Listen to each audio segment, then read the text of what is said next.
other day, when we were going for a short ride with our daughter Becky and some of her friends, I started thinking about what it was like when I was a kid with a bike, the freedom it seemed to give and the fun we had. But I wondered, do I really remember what it was like being a kid on a bike? Remember what the world looked like when I was riding my bike? And I thought, now that Becky's starting to ride a bike, it's important to look at things from a kid's eye view, because kids are different. They don't see things the way adults do. To start with, they're smaller. We can see over cars, while a child's view is often blocked by both parked cars and traffic.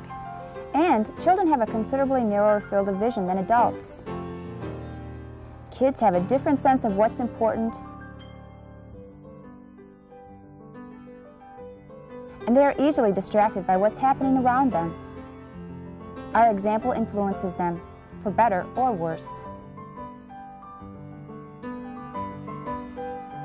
So does peer pressure.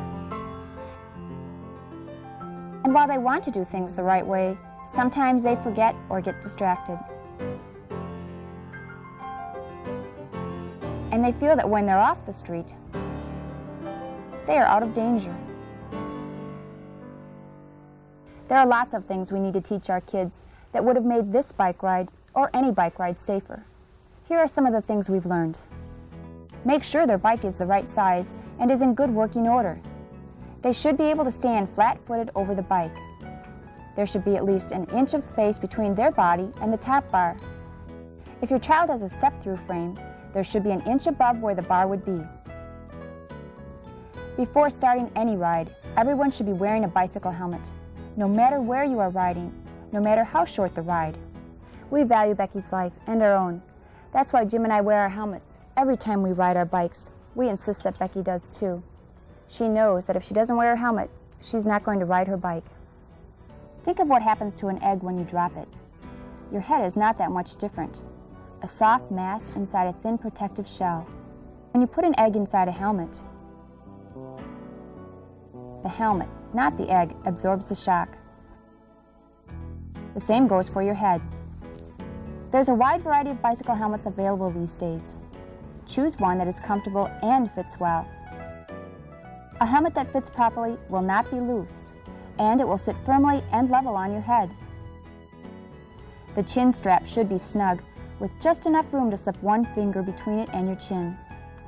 Inside of the helmet you're buying should either be an ANSI or SNELL label showing that it meets safety standards. If you have a crash where your helmet hits the pavement or any hard surface, replace it immediately. Now let's take a look at that ride. One of the most common mistakes kids make is riding out into the street without stopping first and making sure there's no traffic.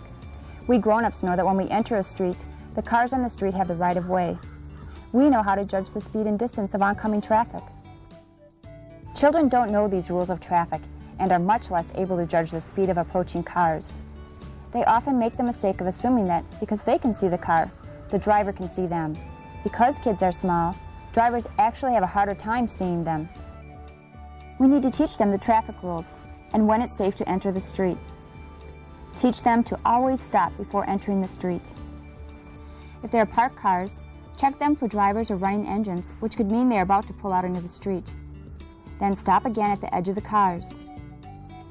With pedals in the ready position, teach them to look left first, look right, then look left again. And really look, not just turn their heads back and forth.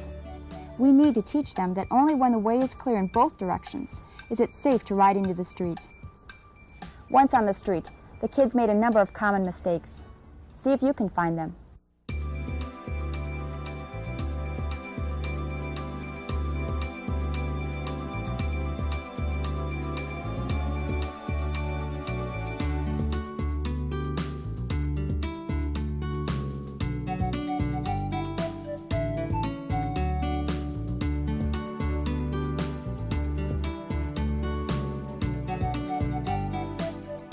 First, they were riding bunched up in a group. Second, they were all over the street, weaving in and out of parked cars. Third, this kid was riding the wrong way. Always ride on the right side of the street, going in the same direction as other traffic. Never ride the wrong way against traffic. Drivers are not looking for wrong-way bicyclists. Ride single file approximately 3 feet from the curb or edge of the road to avoid common hazards. If there are cars parked along the street, ride in a straight line about 3 feet away from the cars. Remaining alert for opening car doors, parked cars pulling out into traffic, and cars entering from driveways. Just because you see the car doesn't mean the driver sees you.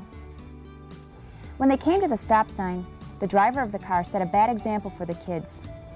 It's never okay for anybody to run a stop sign, whether you're driving a car or riding a bike. The kids' mistake here was forgetting that they're riding bikes, not playing follow the leader. Each rider needs to stop and make their own decisions about when it's safe to go again. They should not rely on anyone else's judgment. At stop signs, use the same procedure you use for entering the street from a driveway. Stop, look left, look right, look left again. Use your judgment. Making a left turn correctly is something most cyclists don't understand. What can you see that our cyclists did wrong? First of all, there's the kids' position on the street. And, more importantly, the fact that they didn't check behind for traffic. When making a left turn, the bicyclist should get positioned to the left side of the lane. To do this, first scan to the rear. When it is clear behind, signal your move and swerve to the left, but not over the center line. Then, after checking left, right, and left again, and for oncoming traffic, complete the turn. The hand signal is good. It lets drivers know that you plan to turn. But before turning, you need to know if cars are close behind you. Hand signals are never a substitute for looking to the rear for traffic. Making any left movement without rear scanning is one of the major causes of car-bike crashes for kids. That's why this area is called the danger zone. Teach your children how to properly rear scan by having them ride in a straight line in a quiet area like a sidewalk. Have them look over their left shoulder and tell you how many fingers you are holding up. Make sure they understand they need to check in back of them whenever they enter the danger zone. Riding on the sidewalk can give children a false sense of security. While it's true there's no car traffic on the sidewalk itself, cars will be crossing the sidewalk as they pull into and back out of driveways. At intersections, drivers don't always look for bicyclists on the sidewalk. In fact, drivers rarely look at the sidewalk to the right, which poses a problem for bicyclists going the wrong way on the sidewalk. That's why it's important to communicate with motorists to find out if they see you. And remember, sidewalks are designed for pedestrians, not bicyclists. When riding on the sidewalk, always be courteous, slow down, and let people know you are coming before passing them. Yes, bicycling is fun. Just as much fun as you remember it being when you were a child. But that fun carries with it a lot of responsibility. A responsibility on the part of parents to remember that children are different, to understand the kid's eye view of the world around them. A responsibility to help, encourage, and teach your children to be safe, responsible bicyclists. To make sure your children know that safe bicycling means use a properly sized bike and keep it in good working order. Always wear a helmet whenever you ride. Always look left, look right, look left again for traffic. Always ride single file in the same direction as other traffic on the street. Always follow traffic laws. Make your own decisions instead of just following the leader. Always scan to the rear before turning or making any movement to the left. Always respect the rights of motorists, other bicyclists, and pedestrians. And parents, when you're riding your bikes with your children, always set a good example by being a safe, responsible bicyclist yourself.